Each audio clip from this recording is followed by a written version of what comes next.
MaMKhize once represented the image of black excellence in South Africa. She branded herself as the ultimate girl boss, the mother who had it all, a mansion worth tens of millions, an entire fleet of luxury cars, designer brands stacked like trophies, and even a premier soccer league football club, which she literally bought just to fulfill her son's dream of becoming a footballer. That's how ridiculous the world was. And while she could easily blow millions on anything she wanted, there was one thing she consistently refused to pay: her taxes. For years, she has been in a cat and mouse battle with SARS, a fight that would eventually put her empire under scrutiny. She's losing that battle in real time. High-flying businesswoman Shauwn has been granted bail of 100,000 Rand in her latest fraud case. In 2005, she was convicted on 62 counts of fraud, and now she's facing 53. I will fight. If it means I sell even my teaspoon in my house, I will do that. Declaring war on SARS, embattled businesswoman MaMKhize says reports that she owes the Revenue Service more than 200 million Rand are not true. The football club is gone. The luxury cars are being slowly snatched away. Her designer bags are being auctioned off. MaMKhize ventured into the world of business in the late 90s, a few years after graduating with a diploma in accounting from Durban University of Technology. She founded a construction company called Zekulise Group, in which she received government contracts to build low-cost housing, clinics, schools, and renovating public buildings. At the time, she was accused of using political ties as the daughter of an ANC veteran, Florence MaMKhize, to be awarded these government contracts. She has denied these claims, saying, "When people say I got contracts from the government because I was politically connected, I always say, okay, but how many people are politically connected that are not where I am? If only they knew how hard I worked." By 2010, MaMKhize had amassed over R1 billion in government contracts, and she became a multi-millionaire in the process. She lived the dream life many could only dream of. Together with her then husband, Mpisane, they became a power couple in Durban, who rubbed shoulders with the who's who, drove exotic cars, wore designer clothes, lived in a mega mansion in La Lucia, Durban. However, what truly propelled her fame beyond Durban was the launch of a reality TV show, MaMKhize, in 2020. The series gave viewers a front row seat to her ultra-luxurious lifestyle and intimate family dynamics, especially her son Andile Mpisane, who quickly became the poster child for Mzansi's rich kids.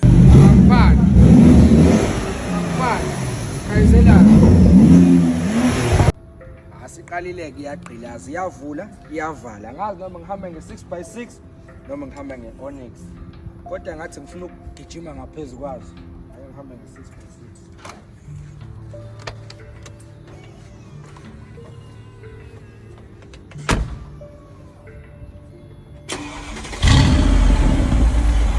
What Andile wants, Andile gets. That has always been the case with MaMKhize and her son, and she has gone to extreme lengths to spoil him. In 2014, the Sunday Tribune reported that the Mpisane family paid their neighbors 2.9 million rands for their property. The couple then demolished the house to reportedly build an entertainment pad for their son Andile.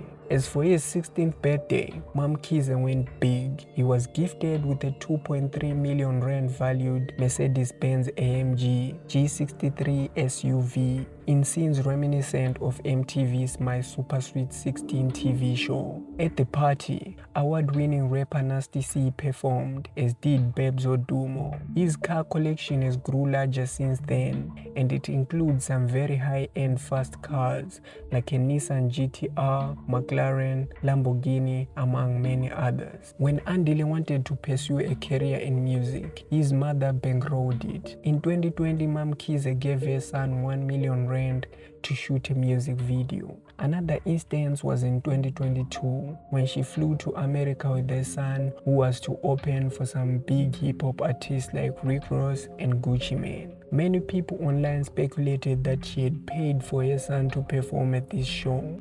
Shauwn MaMKhize forked out 50 million rands in 2021 to purchase Premier Soccer League team Bloemfontein Celtic. She rebranded the team to Royal AM, and Andile Mpisane was both a player and chairman.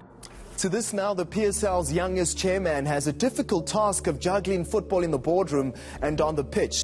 Well, it's not a hard thing. When I bought a team, I liked soccer from a young age. So as I'm a chairman at the moment, it's not a big problem. I understand the game as I play soccer also as a player. A childhood dream was fulfilled for Andile Mpisane, as he has always dreamed of playing in the PSL. Despite all this good life she was living, she often found herself on the wrong side of the law with regards to not paying her taxes. Shauwn MaMKhize's issues with SARS didn't start recently. They followed her for more than a decade. Her tax troubles trace back to the mid-2000s, when investigations into her companies began revealing massive irregularities. It is reported that in 2005 she was convicted of fraud in tax-related issues.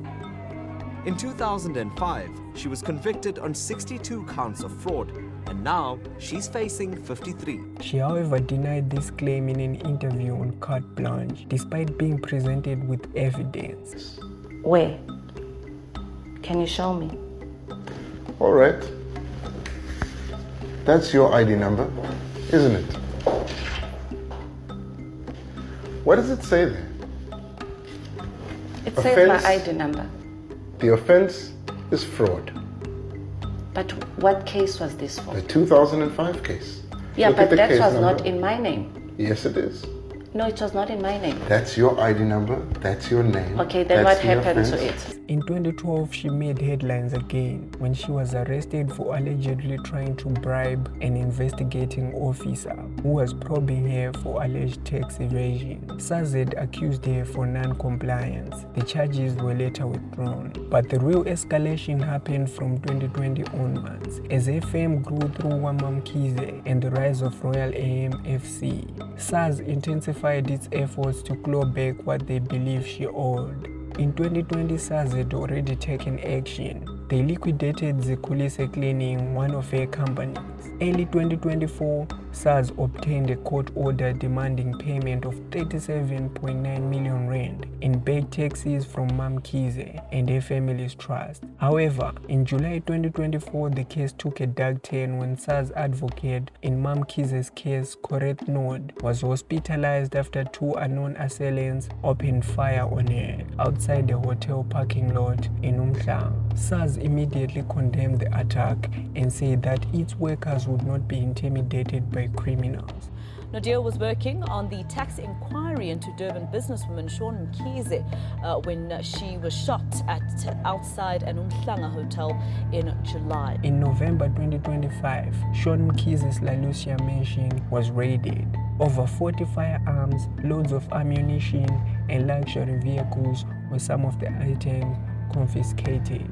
The guns that were recovered included rifles, shotguns, handguns, and ammunition of 2,000 rounds. These firearms were rumored to have been owned by convicted crime boss Vusumuzi Ket Matlala, but MaMKhize has since denied links to Matlala. SARS further escalated their pursuit as in March 2025 they took the unprecedented step for putting Royal AM up for sale. SARS issued a bidding notice announcing that the club will be auctioned off in a bid to recoup a reported 40 million rand tax debt owed by MaMKhize. Early October, 23 luxury designer handbags and a Lamborghini Urus were sold for 5.6 million rand.